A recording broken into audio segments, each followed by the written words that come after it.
Hello, good morning students. In the previous video, we have discussed Huygens principle. Huygens principle is a geometrical construction to obtain the new position of the wavefront at a later instant of time. The wavefronts move away from the point of disturbance. So the disturbance from the source reaches to the particles of the medium which are equidistant. Then all these particles which are equidistant from the source vibrate in the same phase. The locus of all the points vibrating in the same phase is called a wavefront. The second assumption of Huygens principle is each point on the wavefront acts as a new source of a disturbance, and from these new sources the wavelets spread out in all possible direction with the same speed. The third assumption of Huygens principle is the tangential surface or the forward envelope touching all the secondary wavelets gives the new position of the wavefront at a later instant of time. So in ray optics we have discussed the laws of reflection, laws of refraction, and today we will discuss the same laws of reflection of a plane wavefronts using Huygens principle. So Huygens principle is based on three assumptions that I have explained. Laws of reflection using Huygens principle. So S is the source of light, point source, not a linear source. And from this point source, the disturbance advances away from the source. So here we have considered a sphere. Each and every point on the sphere is in a same state of vibration, or all the particles which are equidistant from the source, they are vibrating in the same phase. Then locus of all these particles vibrating in the same phase is a sphere, hence the nature of the wavefront given out by the point source is spherical wavefront. When this spherical wavefront advances, when it advances through infinite distance, then the curvature of the spherical wavefront goes on decreasing, radius goes on increasing, curvature decreases. So we have spherical wavefront traversing through a large distance, infinite distance, the spherical wavefront becomes a plane wavefront. Here the bundle of rays is divergent beam of light. All the rays are perpendicular to the wavefront. As we know, all the radii are perpendicular to the sphere, hence these rays are all normal to the spherical wavefront. Here the rays are perpendicular to the plane wavefront. So a spherical wavefront advancing through infinite distance, they become plane wavefront, and rays are always perpendicular to the wavefront. And this plane wavefront, diagrammatically we represent it by a vertical line. This vertical line is not just a line, it is a plane wavefront. Here you can observe it is a plane wavefront, but diagrammatically it is represented by a line, that is a plane wavefront. Rays are normal to the wavefront or perpendicular to the wavefront. So if S is the sun gives out a wave, light waves, and these light waves are spherical wavefront nearby the sun. As they approach the earth, so nearby earth, the spherical wavefront become a plane wavefront. So we discuss the laws of reflection using Huygens principle. So refer to this particular diagram. xy is a plane mirror. xy is a plane mirror. AB is a plane wavefront. AB is plane wavefront. A plane wavefront, and here these are the rays. Rays are always perpendicular to the wavefront. So the plane wavefront is made to incident on the plane mirror xy at an angle of incidence I. The light suffers a reflection at A. So each point on the plane wavefront acts as a secondary source of light. From these secondary sources, secondary wavelets advance in the air medium with the same speed. So after reflection, the light travels along AD. So here R is the angle of reflection. By the time the light reaches from B to C in time t, during same interval of time after reflection, the light waves or wavelets travel along AD, covering the same distance AD as the light covers the distance from B to C.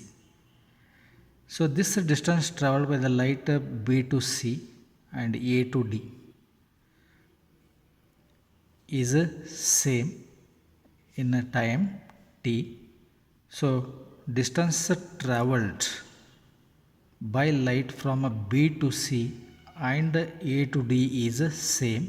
That's why taking this distance as the radius and A as the center, because A is a secondary source, taking this secondary source as a center and taking this BC distance as a radius, an arc is drawn. Arc represents a part of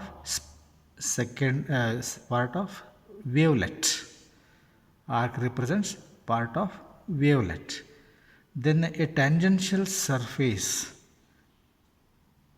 from this arc to the point C gives us reflected plane wavefront. So here AB is a incident plane wavefront, whereas CD is reflected plane wavefront.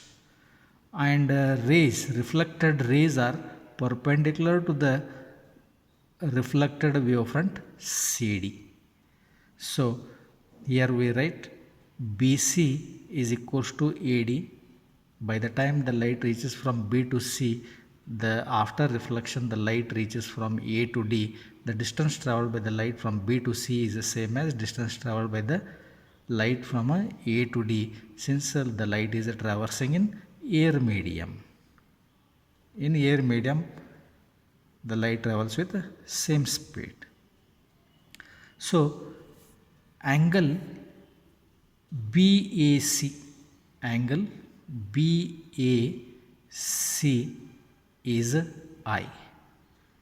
So here I is the angle of incidence. It is the angle between the incident ray and the normal.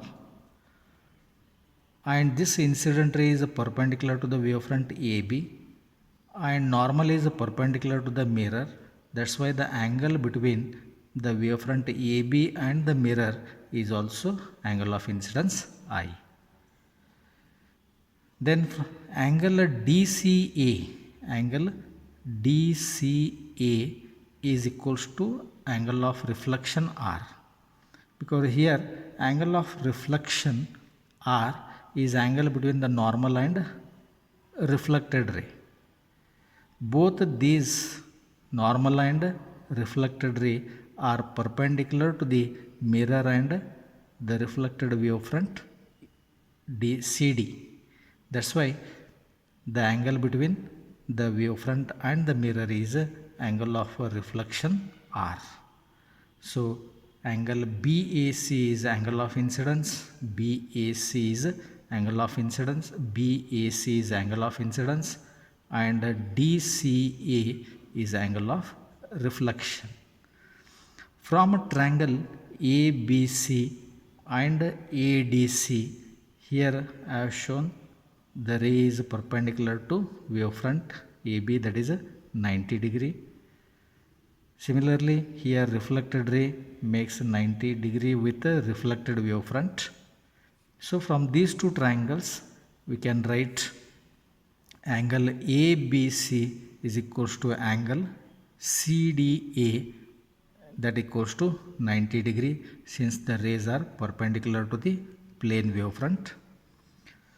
Then a distance traveled by the light from B to C is the same as distance traveled by the light from A to D. So BC equals to AD, that is the velocity of light into time, that is the distance traveled CT. And AC is common. AC is common for both the triangles. Therefore, triangle ABC is congruent to triangle ADC.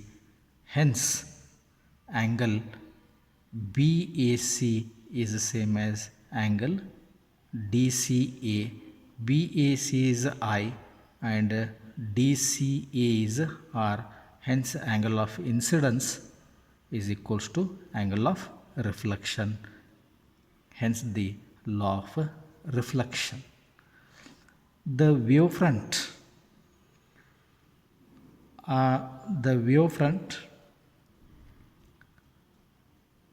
incident wavefront, reflected wavefront, and the given mirror XY, they are all perpendicular to the plane of the paper.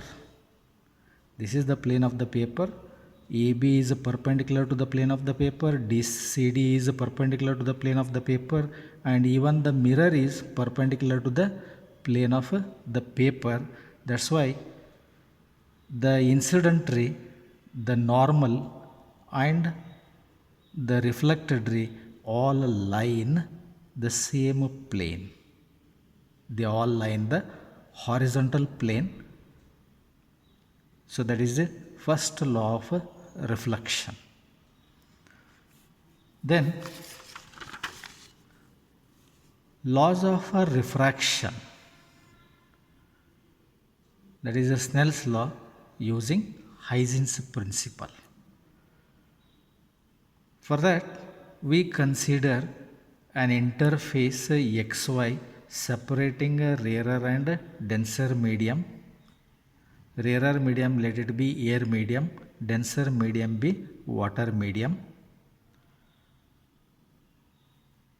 Okay. Here AB be the plane wavefront is made to incident on the interface XY obliquely at an angle of incidence I. So plane wavefront AB is made to incident obliquely at an angle of incidence I. Here each and every point on the wavefront acts as a secondary source of light. A is a secondary source of light, B is also secondary source of light. Light takes time t to travel from B to C in air medium. In the same interval of time t, after refraction, the light bends and bends towards the normal, travel lesser distance from A to D as compared to distance traveled by the light from B to C, because speed of light in air is more than speed of light in water. The speed of light decreases. In a given interval of time t, the distance traveled by the light in denser medium is less. Then taking A as the center, distance traveled by the light in a time t with the speed v. So Vt is distance traveled by the light from A to D, that is Vt. Here distance traveled by the light from B to C is Ct. C is the speed of light in air, V is the speed of light in water. This distance traveled by the light in a time t is taken as a radius, A as the center, an arc is drawn. An arc is drawn. A tangent to this arc passing through C gives us refracted plane wavefront. So here AB is incident plane wavefront, whereas the CD is refracted plane wavefront. Rays are perpendicular to the wavefront. Here refracted rays are perpendicular to the refracted wavefront CD.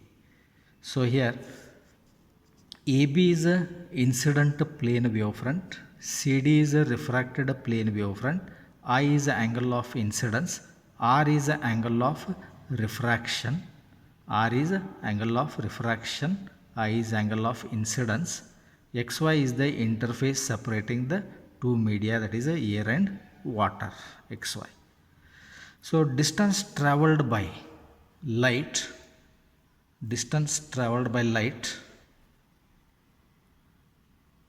BC is the speed of light in air into time taken t, ct. Distance traveled by the light in the same time in a denser medium, that is from A to D, AD equals to Vt. Here AD is less than BC since the speed of light in air is less than C. Speed of light in water is less than speed of light in air. Then from a right angled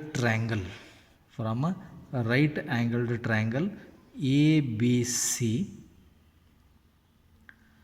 we write sin I is opposite side by hypotenuse. Opposite side is BC, hypotenuse is AC, where BC equals to distance traveled by the light C into time t divided by AC.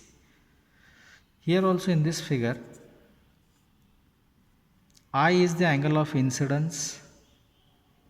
It is the angle between the normal and the incident ray. Both incident ray and the normal are perpendicular to wavefront and the interface XY. That's why these two lines are perpendicular to these two lines. Hence this particular angle is angle of incidence. Similarly, here R is the angle of refraction. Normal, this is a refracted ray. Both these normal and refracted ray are perpendicular to the interface XY and wavefront CD. That's why this particular angle, that is DCA, is angle of refraction. So from a right angle triangle ABC, sin I is CT by AC. Similarly, from a right angled triangle ADC, right angled triangle ADC, we define sin R. Sin R is opposite side by hypotenuse, that is AD by AC. AD is the distance traveled, that is velocity of light in water into time t divided by AC. From Snell's law, the ratio of sine of angle of incidence to the sine of angle of refraction is always a constant quantity. So here sin I is CT by AC, sin R is VT by AC. AC get cancelled, we are left with C by V, that is the speed of light in air divided by speed of light in water. It is a refractive index of water with respect to air, refractive index of second medium with respect to first medium.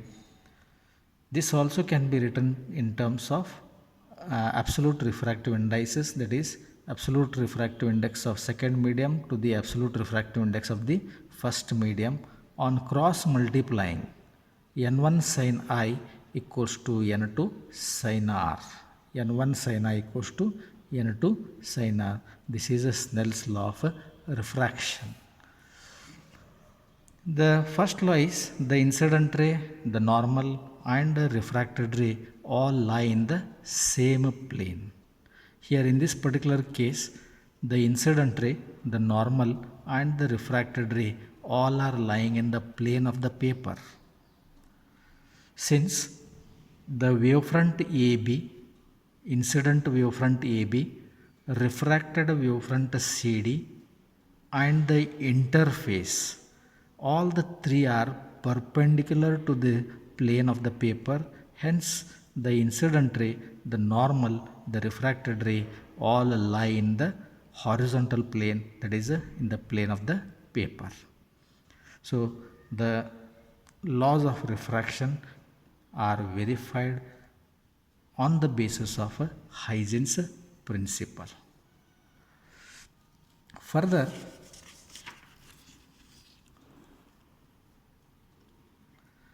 refraction of a plane wavefront by a thin prism.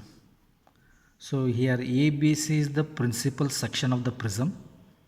ABC is the principal section of the prism. AB is the plane wavefront which is made to incident obliquely on the interface AB. Okay. Then here the thickness of the prism is less, here thickness of the prism is more, and when light enters into the prism, it gets the slow down or speed of light decreases.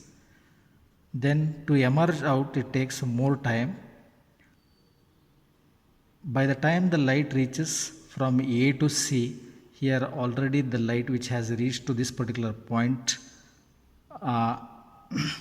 traverse additional distance here from here to here.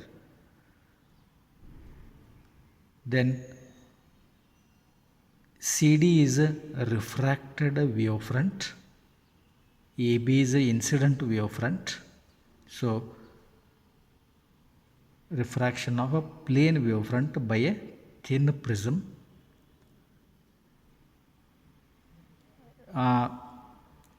In case of a lens, refraction of a plane wavefront by a convex lens. This is the given convex lens. A plane wavefront AB is made to incident on the lens. Rays are perpendicular to the wavefront. The nature of the beam is a parallel beam of light. When a parallel beam of light is made to incident on the lens, after refraction all the rays meet at a point on the principal axis called focus, that we have studied in ray optics. Here lens being thicker, here lens being thin, the light emerges out early. Here also the light emerges early and light travels through some distance here in given time. In the same interval of time, the light when it reaches to here and it reaches to other points at a same time, the light gets slowed down as it enters into the lens. Here lens is thicker, light gets slowed down and takes more time to reach here. In the same time interval, here light advances to farther point, here also light advances to farther point. Then all these particles are in the same state of vibration, or they are vibrating in the same phase. Locus of all the points or particles of air medium which are vibrating in the same phase is a sphere. So the nature of the wavefront is spherical wavefront. So in case of a lens, if a plane wavefront is made to incident on the lens, the refracted wavefront is spherical wavefront. SWF stands for spherical wavefront. PWF stands for plane wavefront. Incident wavefront is a plane wavefront, whereas refracted wavefront is spherical wavefront. And it is converging spherical wavefront, not a diverging spherical wavefront. So whereas in case of mirror, reflection of a plane wavefront by a concave mirror, AB is the plane wavefront. Rays are normal to the wavefront. Beam is a parallel beam of light. When a parallel beam of light is made to incident on a concave mirror, after reflection all the rays converge or meet at a point on the principal axis called principal focus. So here the distance traveled by the light being more as compared to distance traveled by the light from B to this point and A to this point. After reflection, these are all the particles of air medium which are in the same state of vibration or vibrating in the same phase. Locus of all the particles vibrating in the same phase is a wavefront, and the nature of the wavefront is spherical wavefront.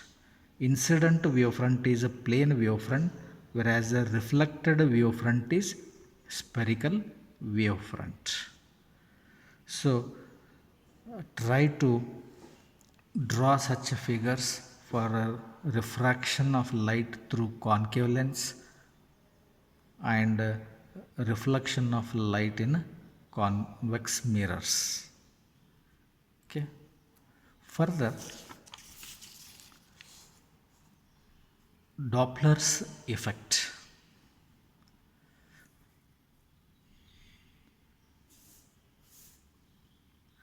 The apparent change in frequency or wavelength of light as received by the observer when both observer and source of light are in relative motion. So practically you have witnessed when you are standing on the platform of a railway station, if a train is moving away from you and the driver of the train, if he blows the horn, the frequency of a sound goes on decreasing as observed by the observer. If frequency goes on decreasing, in the sense the train is moving away from the observer. If a driver blows the horn and the frequency of a horn sound, if it goes on increasing for the observer, then observer concludes that the train is approaching or coming near to the station.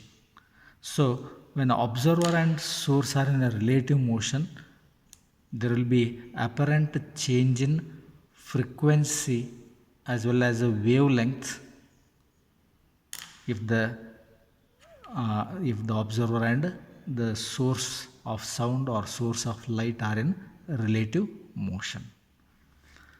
Case 1, when a source of light, that is a star, we receive light from the sun, even the distant stars, and as you know, after Big Bang explosion, the whole universe is expanding. All stars and celestial bodies, even the galaxies, are moving away from each other. The whole universe is expanding. This Doppler effect provides the information that the whole universe is expanding or stars are moving away from us. When source of light is moving away from a stationary observer, we are the observers observing the velocity or motion of a star. The relative distance between the observer and the star increases. If star moves away from the observer, the relative distance increases. Then apparent frequency, the frequency of a light from that star observed by the observer, goes on decreasing. The apparent frequency decreases and apparent wavelength increases. Frequency and wavelength are inversely proportional. If frequency decreases, wavelength increases. This increase in wavelength is due to Doppler's effect called redshift. Today we have focused tonight if you focus a particular star and if you determine the wavelength of that light received from the star, suppose if it is a 5000 angstrom units, After 6 months from the same point, if you focus the star, there will be change in the wavelength of light as received from the star. The wavelength increases. Instead of 5000, it becomes 5005 hertz. 5005 hertz. 5000 angstrom units. 5000 angstrom units becomes 5005 angstrom units. Wavelength increases, whereas frequency decreases. So wavelength increases, and there will be shift of wavelength towards red. As wavelength increases, wavelength shifts towards red, and it is called as red shift. So we have two equations here. Apparent wavelength is wavelength of a light as received by the observer from the star lambda dash is lambda 1 plus v by c, where v is velocity of the source, that is velocity with which the star is moving away from the observer. So this quantity is definitely more than 1. When it is multiplied with lambda, lambda dash will be greater than lambda.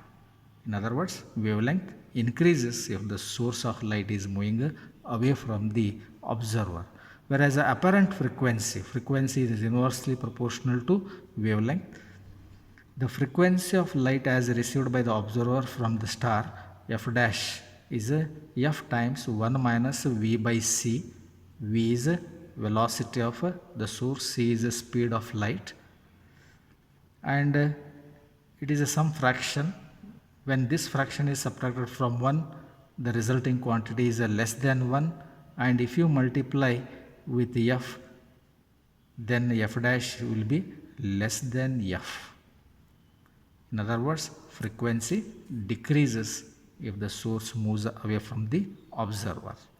The second case, when the source of light, the star is supposing the star is moving towards a stationary observer, then what happens? The relative distance, the distance between the observer and the star decreases. Number of waves reaching the observer increases. In other words, the apparent frequency of light increases, whereas wavelength decreases. If a wavelength decreases from 5000 to say 4995, wavelength decreases, and a shift of wavelength is towards blue light. Hence, the shift is called as blue shift. The decrease in wavelength due to Doppler's effect is called blue shift. The earlier one was red shift. If the wavelength shifts towards blue color for a source approaching the observer, then it is called blue shift.